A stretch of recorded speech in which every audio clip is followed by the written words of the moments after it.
Ladies and gentlemen, after that brilliant and sonorous session, let's get down to, well, business. And it's a great pleasure to welcome Arundhati Bhattacharya, Chairperson and CEO of Salesforce India and South Asia, and former Chairperson of SBI, State Bank of India. Let's give her a very warm round of applause, please. I don't know if you read her autobiography. I think she did it about 3 years ago. It was called Indomitable, a working woman's notes on work, life, and leadership. Arundhati, you have been indomitable. And let's give a very, very warm round of applause because she is the first woman chairman, or chairperson in this case, of the State Bank of India in its 200-year history. That's a tremendous achievement. It's also her birthday tomorrow. She's taken time out. She said she had to work double today so that she can spend time with her family. And that's also, thank you very much, Arundhati, for being here with us today. And if you look at Indian corporate houses, you will find that the latest statistics, which is 2023, but really came out in 2024, that only 5% of CEOs are women, while the global average is 23%. So if you take a look in India, if you have 100 CEOs, only 5 are women, 95 are men.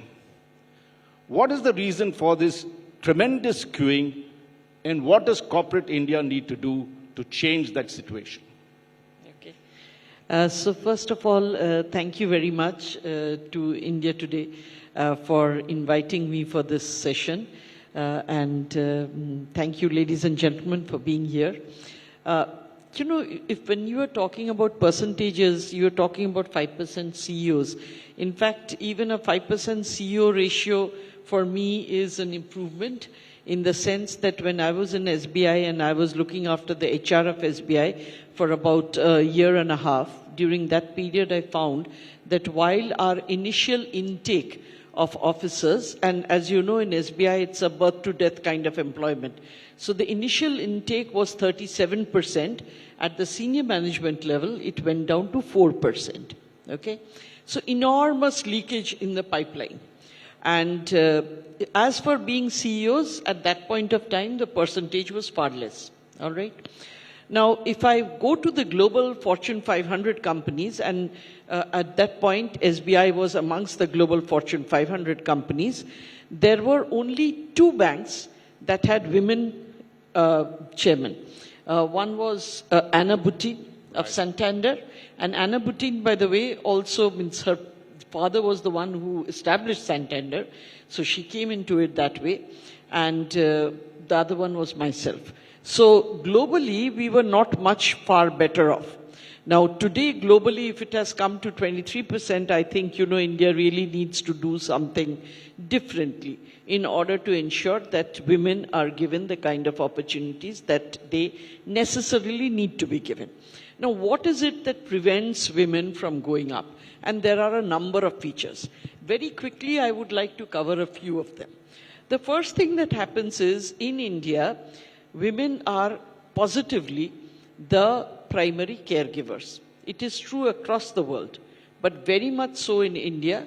And in India, there is a lot of societal pressure to ensure that you fulfill that role. Because we still are in a kind of a society where, even though we may not be in joint families, but still, you know, it's a question of families being far more well aligned than they are in the Western world or the developed world. So the family pressure and the society's pressure on a woman to fulfill that primary caregiver role is still very much there. When I was in the bank, I had done an informal survey to see which are the times when women fall away from the workforce. And while the falling away of women during childbirth and early childhood was uniform across the globe, in India, there were 2 other periods of time when women were falling away. One was when their kids were between the classes of 9 to 12. because that's when they are all supposed to be appearing for their competitive exams, and it is expected that the mother will be around in order to be their chauffeur, be the person who wakes them at 3:30 in the night, be the person who provides the complan and holds their hands, be the person to, egg them on and give them that, that comfort that, they are doing the right things. So the mother is very much expected to be around. In case the child does not get through these competitive exams and the mother is not around, the mother then starts feeling a huge amount of guilt that she did not make it possible for her child to be able to get these opportunities.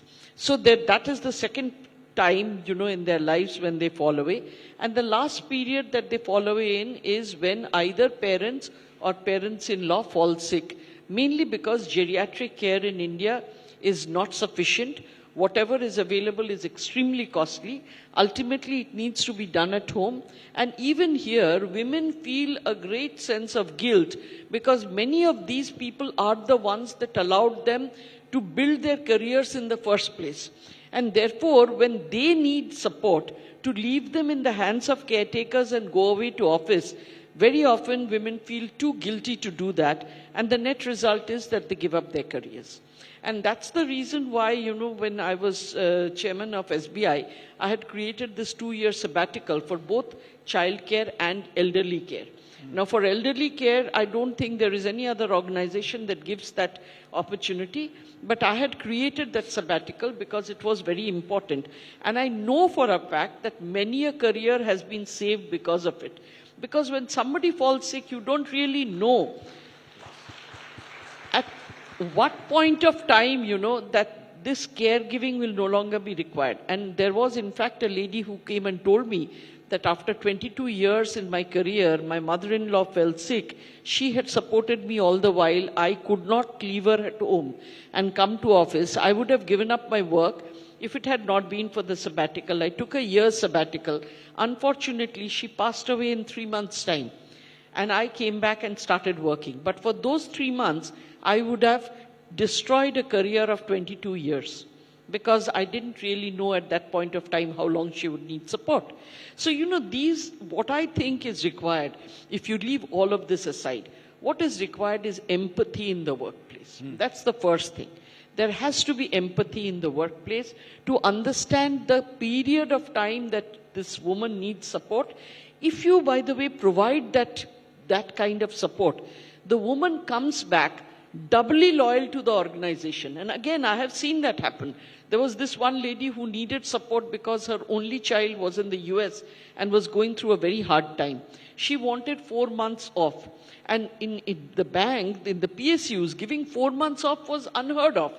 Even if you took more than a week, people used to wonder what the hell. That means you're a slacker. You're not working well enough. I gave her 4 months off, but when she came back, the amount of work that she delivered is unbelievable. Wow. If you look at the Prime Minister Jan Dhan Yojana, she delivered the entire program, led that entire program because she was that loyal to the bank. So one thing is empathy and the need to be a little more flexible with them. The second thing I think that we also need to understand is whatever we say, we all have unconscious bias. I didn't know I had it myself till I came to Salesforce, where it is mandatory for us to undergo an unconscious bias training before we can take any interview.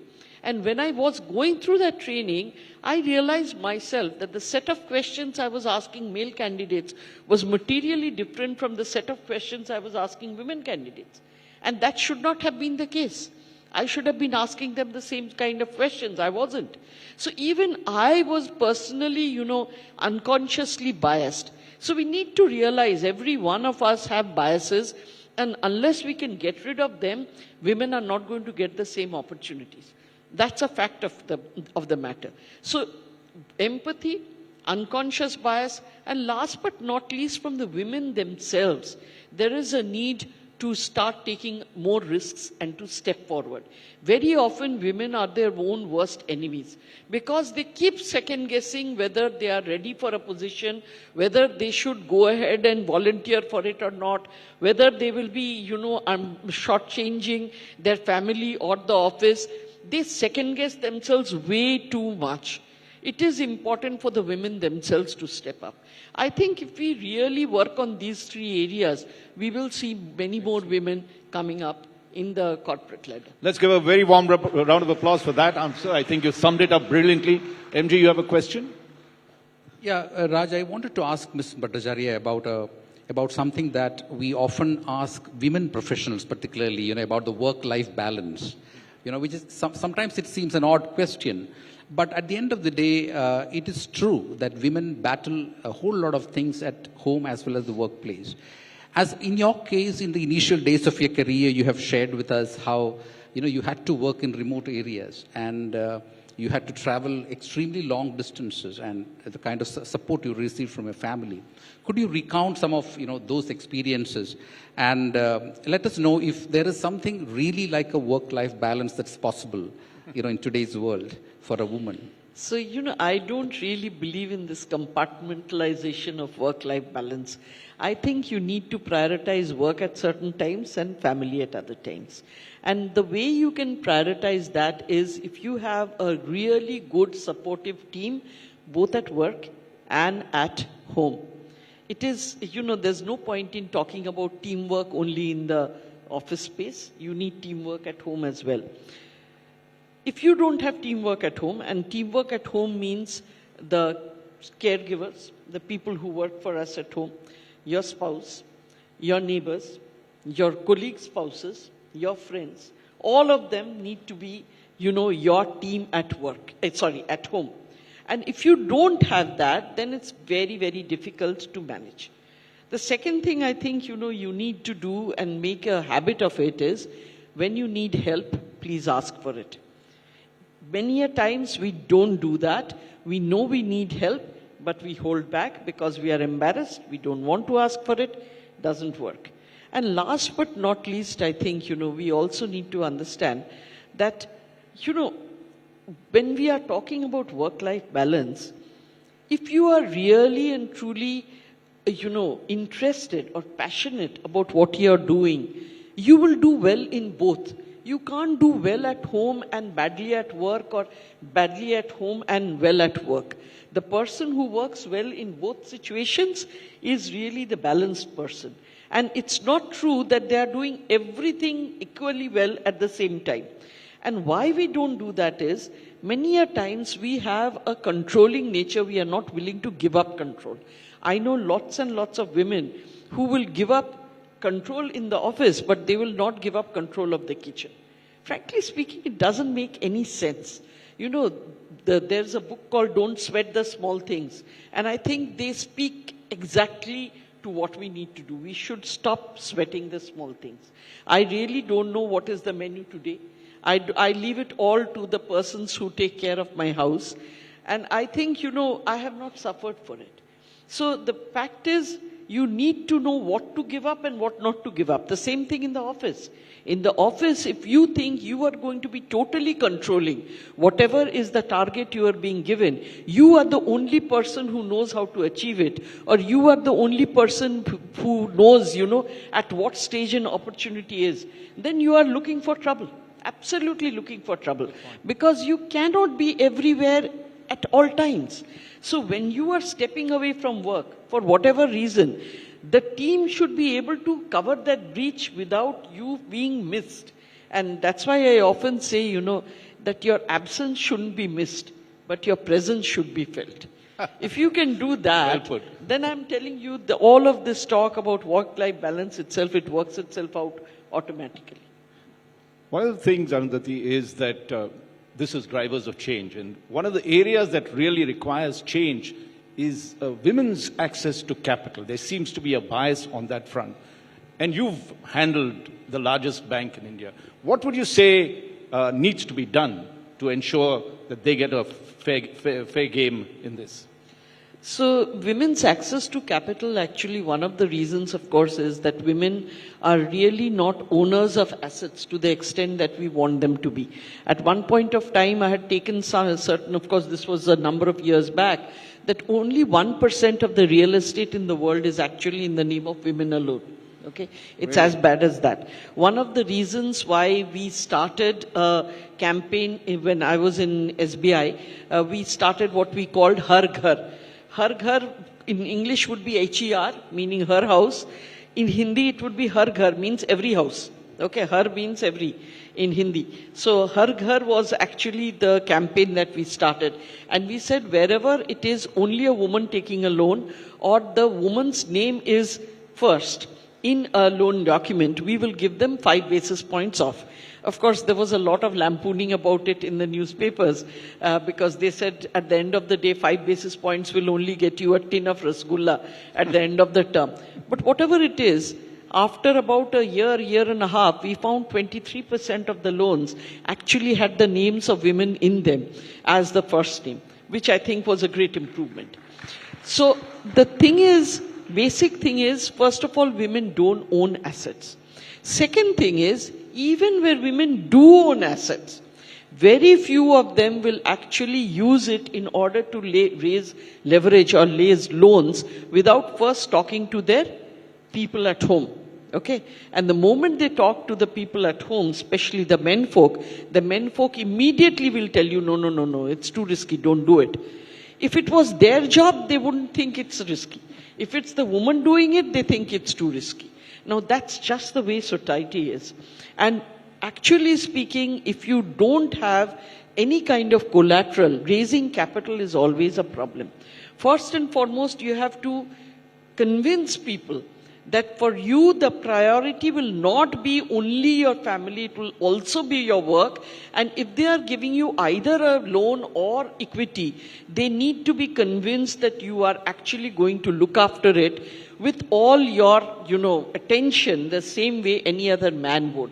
So this is basically what is stopping women from accessing capital as they need to. Now, frankly, the government has done a lot. The government has done a lot by creating all kinds of schemes that allows women to access capital, but it is still small amount.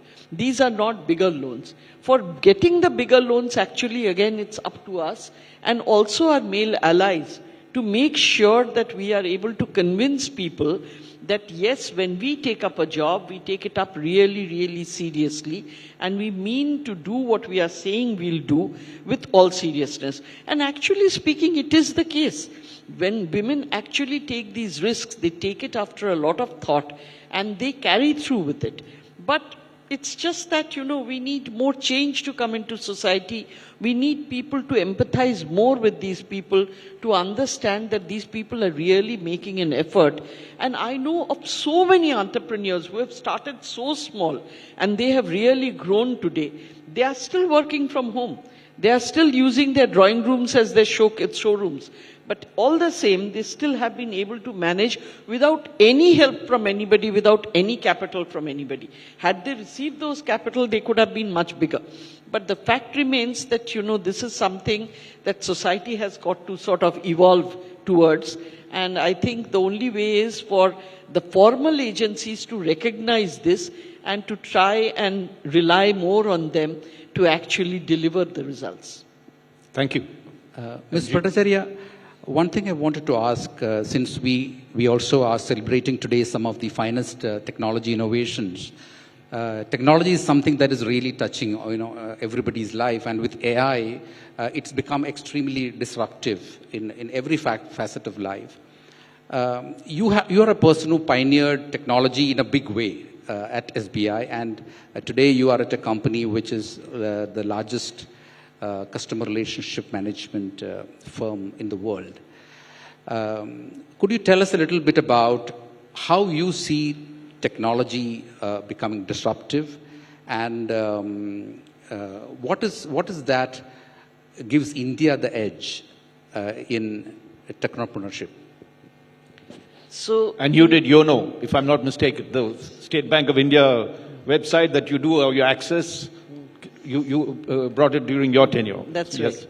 Go ahead. Yes. So, I have always believed for a very long time now that any enterprise that doesn't have a very strong technology backbone is not going to be able to survive.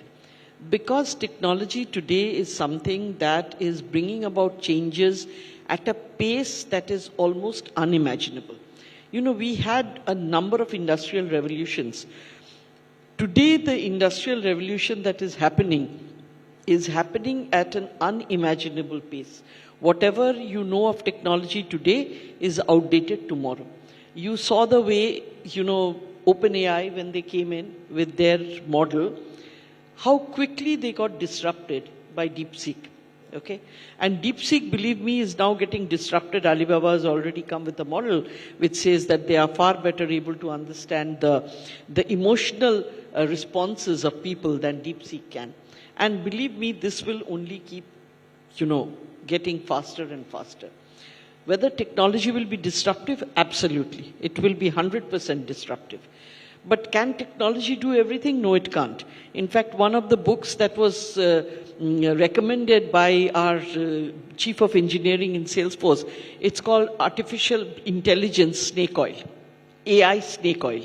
Okay, so it tells you what AI can do and what it can't do. Okay, so we need to read such books to understand what AI can do and what it can't do. But there are a lot of things that AI is able to do today, which we had not thought possible even, say, 5 years back. Mainly because today AI understands natural language. The moment somebody understands natural language and communication happens, what earlier used to be only structured data and therefore limited for the AI engine to work on, today is unstructured data, and AI has billions of data points that it can consider, which no human mind can. A human mind can take in only so many pixels of data. AI can take in an unlimited number of data. And because it can, therefore, what it throws back at us is sometimes way superior. Remember, however, that data is data. Whether it is correct data, incorrect data, whatever the data shows, AI throws back. It may not have the ability to discern what is correct and not correct, which it is now developing because it is triaging between data points in order to understand what is correct and what is not correct. So if you go to ChatGPT and ask it some questions, especially in mathematics where it's not supposed to be that strong, it will give you wrong answers. You tell them it's wrong, it will apologize profusely and try again until it comes up with the right answer. That also happens. So the fact is, today technology is very disruptive. What do we need to do? We need to lean into it. We cannot allow it like a wave to sort of drown us in it. We need to lean into it. We need to understand what it can do, how it can improve our lives. And to me, I feel what we should really think of, for AI at least, is that AI should allow humans to become more human. Because it should take away the drudgery from all our jobs. It should allow us to connect between people. Today we can't connect because we are drowned. We are drowned in information. We are drowned in channels of communication. We are drowned in all kinds of things that we need to do, which technology can absolutely take off our plate, allowing us the time to actually then connect with people. Because that, I think, is very important. So, we have to find our own way as to how we put technology to work rather than resist what is coming, rather than, stick our heads in the sand, not be an ostrich, not, believe that technology ultimately won't do anything. It will. 100% believe me, it will disrupt. And we need to sort of lean into it to understand how we can best harness it for our good. Excellent advice. I think not only India today, but Mahindra and every institution here should take note of that. I'm sure Mahindra must be doing it, our partners here, when it comes to AI. But final question, we are virtually run out of time. What is your advice to women professionals? What would be the 3 or 4 things you'll tell women professionals so that they can rise in business and, reach the pinnacle? See, I think one of the things that's very important in any kind of career is resilience. Resilience to, dust yourself off and rise again. I think women have it in any case.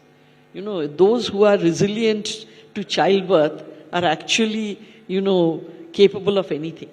So we have it in good measure. We need to put it to use.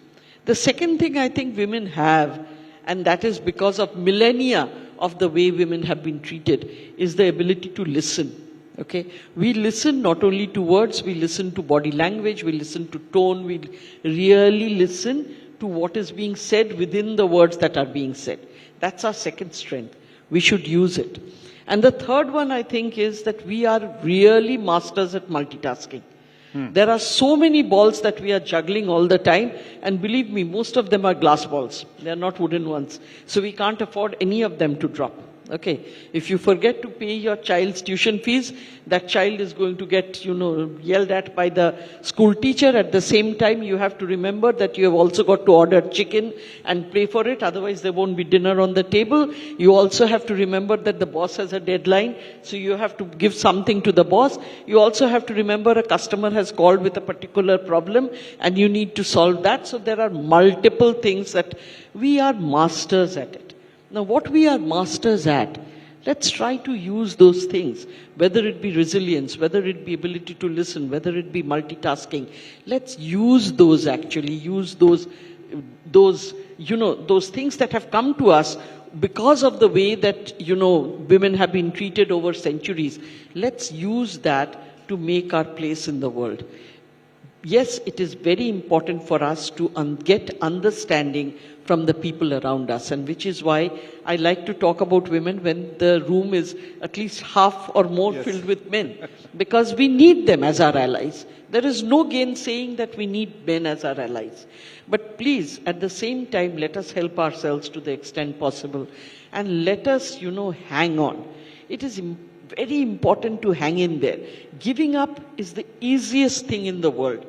It's a 3-line email saying, I'm sorry, I cannot continue with this job anymore. Please accept this as my notice for leaving the job. Very, very, very easy to do. Okay? Don't do it. Because whatever be your current problem, it is temporary. All problems have ups and downs. The problem will definitely come down in severity and intent, and you will then regret the fact that you gave up something that you fought so hard to build. So don't give up. My one last request to all, and this is to all, whether men or women, giving up is not an option. Please stay in there. Please hang in there. The way will show itself. That's the nature of things. Ladies and gentlemen, Arundhati Bhattacharya, don't give up. That's a big message. And now I know why Indian goddesses have multiple arms, the kind of work you all do. No, Again. I don't want to, by the way, women should absolutely do away with the idea that they are incarnations of Durga. They are not. You have 2 sets of hands, or 1 set of hands. You have 1 head. And how do you get the other sets of hands? Ask for help. There are 10 other sets of hands that are willing to help you. It doesn't have to be your own. Just ask for help, believe in them. Those hands will come and work for you. Wonderful. Ladies and gentlemen, once more, with a very warm round of applause. Thank you very much for taking time out.